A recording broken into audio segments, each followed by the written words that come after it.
Tak butuh waktu lama, Randall pun berhasil dibuka. Dan dengan segera Sebastian bersama Gwen langsung mengemas tumpukan uang itu ke dalam tas mereka. Sedangkan Brad tugasnya adalah mengalihkan perhatian para petugas selama Sebastian dan Gwen berganti keluar dari bank. Raut kebahagiaan jelas terlihat dari Sebastian. Mantan pegawai bank itu sangat kegirangan, karena bukan hanya bisa mendapatkan uang banyak, tetapi juga sukses meretas salah satu karya terbaik Wagner yang merupakan sosok idolanya selama ini. Di markas Interpol, kabar mengenai perampokan bank itu pun langsung dibahas dan tampaknya Delacroix sebagai pemimpin di sana telah mengantongi identitas dua anggota perampok tersebut. Mereka adalah Gwen dan Brad, yang dilaporkan sempat melakukan aksi perampokan terhadap 5 bank dalam 4 tahun terakhir ini. Sang pemimpin juga diketahui memiliki dendam yang besar pada Brad. Ia mengaku sempat akan menangkap semua kawanan perampok dalam aksinya dulu. Namun karena Brad yang menembak bokongnya, telah menyebabkan ia gagal dalam meringkus semua perampok itu. Delacroix juga sempat menegaskan bahwa ia dan timnya harus bisa menangkap semua kawanan perampok. Tak terkecuali dengan Brad, meski saat itu dunia juga sedang digemparkan oleh wabah zombie apokalips. Beralih ke Sebastian, ia bersama kelompoknya kini tengah menikmati keberhasilan mereka dengan mengadakan pesta sederhana. Namun dalam kemeriahan tersebut, lagi-lagi perhatian Sebastian hanya tertuju pada Gwen. Ia bahkan sempat masuk ke kamar wanita itu ketika yang lainnya masih menikmati pestanya. Di kamar itu, mereka mulai mengobrol lebih dekat, termasuk membahas tentang masa lalunya masing-masing. Sebastian mengisahkan bagaimana dirinya semasa kecil yang sudah mulai tertarik dalam meretas kunci keamanan berangkas. Bahkan ia sempat mengabadikan kisahnya itu menjadi sebuah buku cerita karangannya sendiri, dengan Dieter yang menjadi sosok utama dalam cerita tersebut. Berbeda dengan Gwen, ia mengungkapkan sulitnya kehidupan yang ia jalani semasa kecil. Ia merupakan anak dari orang kaya raya yang mendapatkan kekayaannya dengan cara kotor. Bahkan wanita itu sempat ditelantarkan ketika usianya 17 tahun. Hingga bergabung dengan anak jalanan lainnya, termasuk Alexis, yang kini berubah namanya menjadi Brad. Namun tampaknya kebersamaan mereka berdua tidak disikapi dengan baik oleh Brad. Pria berotot yang selama ini menyukai Gwen merasa cemburu pada kehadiran Sebastian. Di hari berikutnya, kelompok Gwen kini telah berada di Praha untuk kembali memulai aksinya. Sebastian kini berperan sebagai pegawai di bank tersebut dan berbekal dengan ID card yang telah dirancang oleh Corina. Maka pria itu bisa dengan mudah memasuki area bank untuk menuju langsung ke ruangan tempat disimpannya berangkas. Setibanya di ruang berangkas, Sebastian dan Gwen telah disambut oleh 2 orang penjaga. Alhasil Gwen pun mengeluarkan kebolehannya dengan melumpuhkan semua penjaga dengan tangan kosong. Meski ia sudah membekali dirinya dengan sebuah pistol. Melihat aksi tersebut, jelas saja Sebastian pun kaget dan semakin mengagumi wanita itu. Sialnya, Sebastian yang sudah siap beraksi dengan musiknya malah justru kehilangan kesempatan pertamanya. Karena ia gagal menemukan kombinasi kunci yang tepat dan membuat putaran pengunci malah masuk ke dalam berangkas. Tidak hanya kesempatan yang hilang, tetapi sistem berangkas juga telah memberi sinyal bahwa ada sosok lain yang sedang berusaha untuk membukanya. Tak lama kemudian, putaran kunci itu pun kembali muncul. Dan kini Sebastian hanya memiliki satu kesempatan terakhir untuk menjalankan aksinya. Atau mereka benar-benar gagal dalam merampok berangkas kali ini. Sementara itu di tempat lain, Interpol yang sudah mengintai kedatangan Gwen dan kawan-kawan malah tidak mendapati target yang mereka cari. Alhasil, Delacroix yang tak sabar pun akhirnya memaksa masuk ke dalam bank. Sialnya mereka malah tidak mendapati komplotan perampok bank di sana. Malah pihak bank sendiri yang mengatakan bahwa Valkyrie kini sudah tidak ada di sana. Dan mereka telah memindahkan berangkas itu ke bank lainnya, karena dianggap lebih aman. Menyadari telah salah lokasi, Delacroix dan timnya langsung bergegas menuju ke lokasi berangkas yang baru. Beralih ke Brad, pria berotot yang mudah terpancing emosinya itu kini dibuat kebingungan karena masih belum adanya kabar dari Sebastian dan Gwen tentang aksi mereka. Alhasil, Brad pun melancarkan rencana B dengan membuat kekacauan di dalam bank. Ia menyamar menjadi perampok Dan dengan berbekal senapannya, maka semua pengunjung hingga pegawai di sana pun hanya terfokus padanya. Dalam suasana yang kacau, Sebastian akhirnya berhasil membuka berangkas di kesempatan terakhirnya. Ia bersama Gwen juga dengan segera keluar dari bank itu. Namun sayangnya, pihak Interpol yang telah tiba di sana sempat melakukan kontak senjata dengan Brad, hingga membuat pria berotot itu tertembak di bagian pundaknya. Sialnya, Sebastian yang akan masuk ke mobil malah justru didorong oleh Brad, hanya karena menilai bahwa pria itu telah merebut Gwen darinya. Menyadari ia telah ditinggalkan oleh yang lainnya, Sebastian pun berlari menyelamatkan dirinya dari kejaran Interpol. Beruntungnya, si kejar-kejaran itu berhasil dilaluinya setelah ia menaiki kereta yang tengah melintas tak jauh darinya. Meski berhasil lolos dari kejaran Interpol, namun keributan terjadi dalam mobil yang mereka gunakan. Gwen merasa bahwa perlakuan yang didapat Sebastian tidak seharusnya terjadi.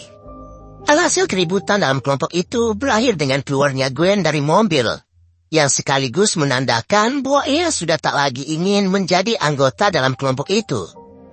Namun tak lama berselang, mobil kembali berhenti. Dan kali ini giliran Corina yang turun untuk lebih memilih Gwen, ketimbang harus terus bersama dengan dua pria tadi. Apa yang baru saja dialaminya dan beberapa rangkaian peristiwa perampokan sebelumnya jelas telah sangat membekas di benak Sebastian. Seolah hidupnya sudah tak berharga lagi dan ia harus kembali menjalani kehidupannya seperti dulu. Namun betapa terkejutnya ia ketika mendapati Gwen dan Corina yang justru telah lebih dulu berada di dalam rumahnya. Sebastian juga tidak bisa menyembunyikan kekesalannya. Bahkan ia sempat menolak mentah-mentah ajakan Gwen untuk membentuk kelompok barunya. Akan tetapi, semua berubah ketika wanita itu kembali membahas tentang impian Sebastian, yang juga sangat tertarik dengan sebuah berangkas bernama Gutter the Marine. Alhasil pria itu kembali bisa dibujuk untuk menjalankan misinya lagi. Namun kali ini, ia hanya akan bekerja bersama Gwen dan Corina saja dalam kelompok barunya.